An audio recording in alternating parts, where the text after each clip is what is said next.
Sir एक और एक सवाल है आपका कि इलीगल कंस्ट्रक्शन की वजह से मुंबा देवी दूसरा मुमरा बनते जा रहा है, और साथ ही साथ जो भी कंस्ट्रक्शन इलीगल होता है वो लोड बेरिंग पे होता है, जिसकी कोई गारंटी नहीं रहती है, 10 साल ज़्यादा से ज़्यादा।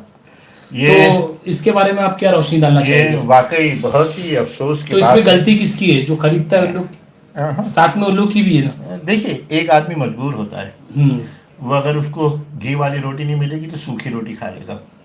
लेकिन ये हालात पैदा कौन करता है? मैं अभी आपसे एक बात कहूं कि मुंबई, ये सवाल बड़ा वाकई चोट करता है कि मुंबा देवी जो एक है, मुंबा देवी की एक हैसियत है, मुंबई की पहचान मुंबा देवी था, आज वो मुमरा बनते जा रहा है। उसकी वजह ये है कि यहाँ पे गैर कानूनी जो इमारतें बन रही हैं। अच्छा, इसके जिम्मेदार कौन है? Repair board. नहीं, इसका पहले इस बात पे अपने बात कर लें कि इसका जिम्मेदार कौन है। एक तो वो ब्यूरोक्रेट्स। जो मैं समझता हूँ कि एक बिल्डिंग में उनको इतना पैसा मिलता है कि उनकी लाइफ में जो उनको पेंशन आने वाली है ना, उससे ज़्यादा पैसा वो एक बिल्डिंग में देते हैं। अच्छा, उसके पीछे सिर्फ एक फर्क नहीं होता, पूरा सिस्टम होता है। बैरोक्रेट्स, मैं कहता हूँ कि बिल्डिंग अगर गिरती है तो उस बैरोक्रेट को सस्पेंड होना चाहिए, सजा होनी चाहिए, यहाँ तक कि 302 का कानून बनना चाहिए, उस पर 302 का कानून लगना चाहिए। देखिए आप, ये जो इमारतों की उम्रें ज़्यादा नहीं है, 15, 16, 17, 18 साल, इससे ज़्यादा ये चलने वाली नहीं है, 20 साल चल जाएगी।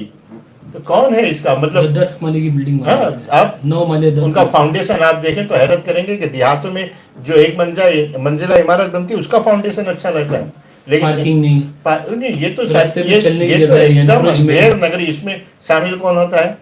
बैरोक्रेट्स, वो 2 नंबर के लोग जो अपने काले धन को इन बिल्डिंगों में लगाते हैं, वो पॉलिटिशियंस जिनको अपना कल देखना होता है।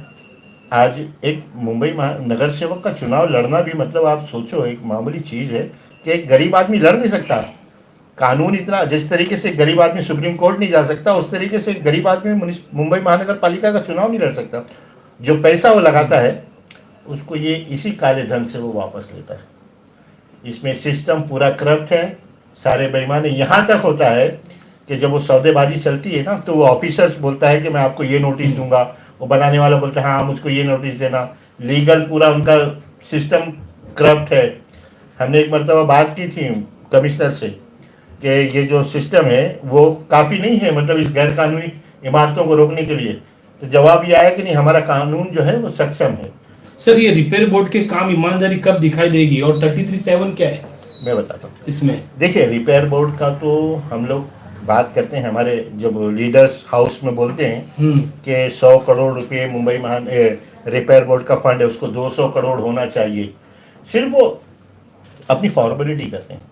ट्रांजिट कैम्प, मैं आपको बताऊं, कमाटीपुरा में ट्रांजिट कैम्प, हमारे इस मुंबा देवी में ट्रांजिट कैम्प जो है वो 30-30, 40-40 सालों से सबब में वो बैठे हुए लोग हैं जी।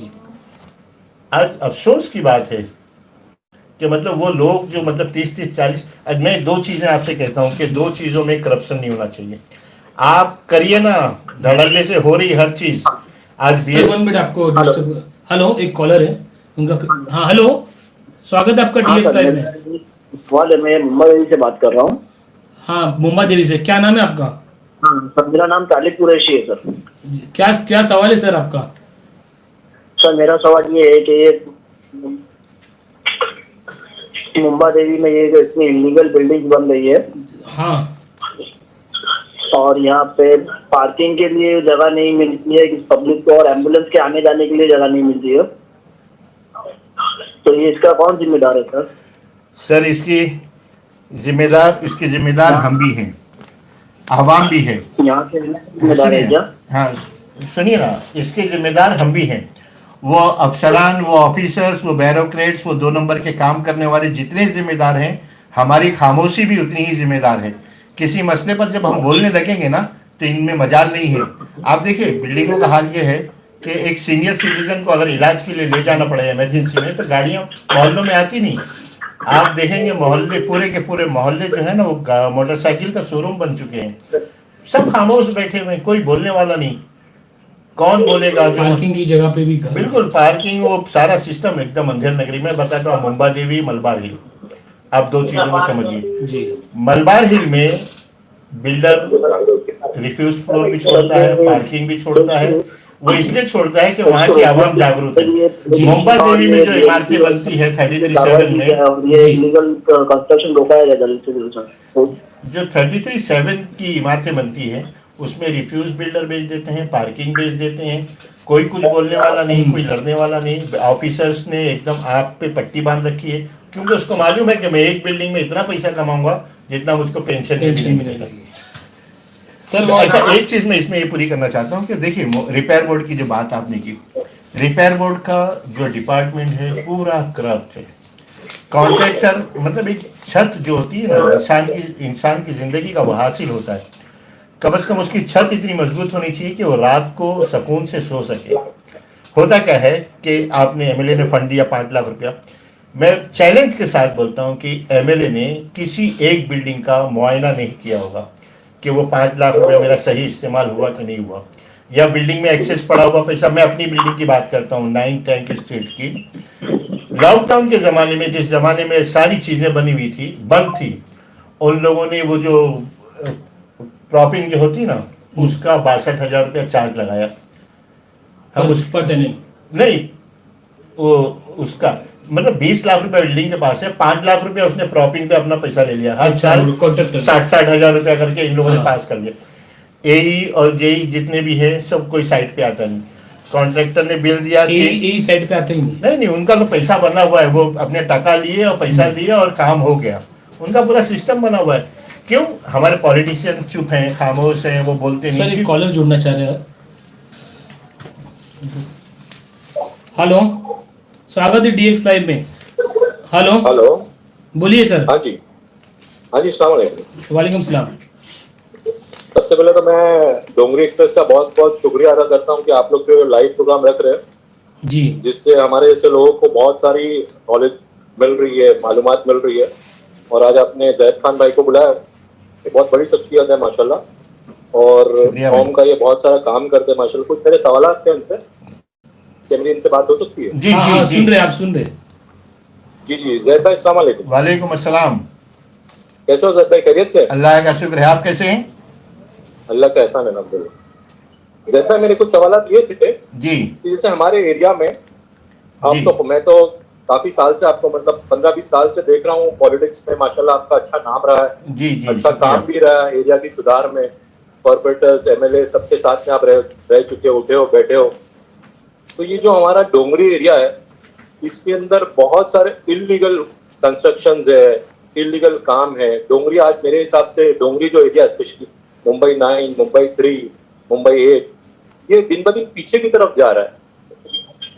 ठीक है, आप सफाई को ले लो, ये ज्यादा करके जो एरिया है ये मुसलमानों का एरिया, और हमारा इस्लाम हमको ये सिखाता है कि पाकिज़गी आधा ईमान है।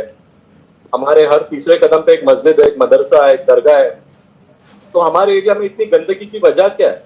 क्या ये हमारे कॉरपोरेशन की नाकामी है, क्या हमारे एमएलए की नाकामी है, या हमारे लोगों की नाकामी है? क्या वजह क्या है इसके लिए? देखिए, आपने जो पहली बात की, मैं ये कहता हूँ कि कमाटीपुरे में जो क्लस्टर का प्रोग्राम चला हुआ है ना, क्लस्टर डेवलपमेंट का, उसकी वजह क्या है मैं बताऊँ? वहाँ पे कोई गैर कानूनी इमारत नहीं है, अनऑथराइज्ड कंस्ट्रक्शन नहीं है। जहाँ जहाँ पर भी गैर कानूनी इमारत होगी तो गवर्नमेंट ने जो स्कीमें हमको दी है क्लस्टर डेवलपमेंट की और सारी चीज़ों की, हम उन चीज़ों पर अमल नहीं कर सकते। अच्छा, कानून भी कुछ इस तरीके से बनते हैं कि जो छोटी इमारतों के लिए फायदेमंद नहीं होते। साफ सफाई का जहाँ तक ताल्लुक है, देखिए सबसे बड़ी खामोशी, जो सबसे बड़ी बुराई हमारी ये है कि पड़ोस में अगर आदमी भूखा है तो हम मुंह छुपाते हुए गुजर जाते हैं।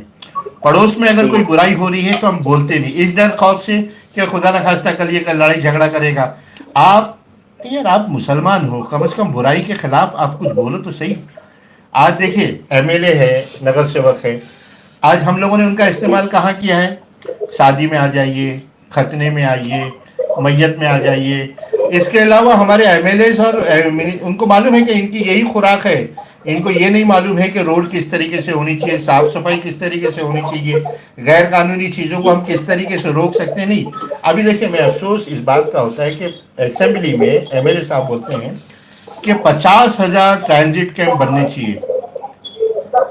आप हवा में बात करो, 50,000 जो 40 साल से लोग कमांडीपुरे में ट्रांजिट कैंप में रह रहे हैं, उनको तो 12-13 साल में एक भी रिकंस्ट्रक्शन महाडा की बिल्डिंग नहीं बनी।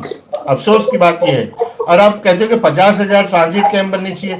50,000 ट्रांजिट कैंप का मतलब आप समझते हैं 500 बिल्डिंगें 100 टेनेंट की, 22 माले की 500 बिल्डिंगें बनेंगी तो 50,000 टेनेंट होंगे। आप इस तरीके से बात करिए कि जो पॉसिबल हो। आप इस तरीके की बात करने का कोई मतलब नहीं है कि मतलब 50,000 ट्रांजिट कैंप। आप प्रैक्टिकल करिए, 2 कदम चलिए, प्रैक्टिकल चलो। 4 किलोमीटर का रास्ता मत बताइए आप। और सफाई तो हमारा निस्फ ईमान है, मुसलमान साफ सुथरा होना चाहिए ना। देखिए हमारे यहाँ वजू का जो ताल्लुक है, लोग सैनिटाइज करते हैं, सारी चीजें करते हैं, हम दिन में 5 टाइम वजू करते हैं, नमाज पढ़ते हैं, तो सफाई तो हमारे अंदर होनी चाहिए। लोगों को भी जागरूक होना चाहिए। हाउस लोगों को भी जागरूक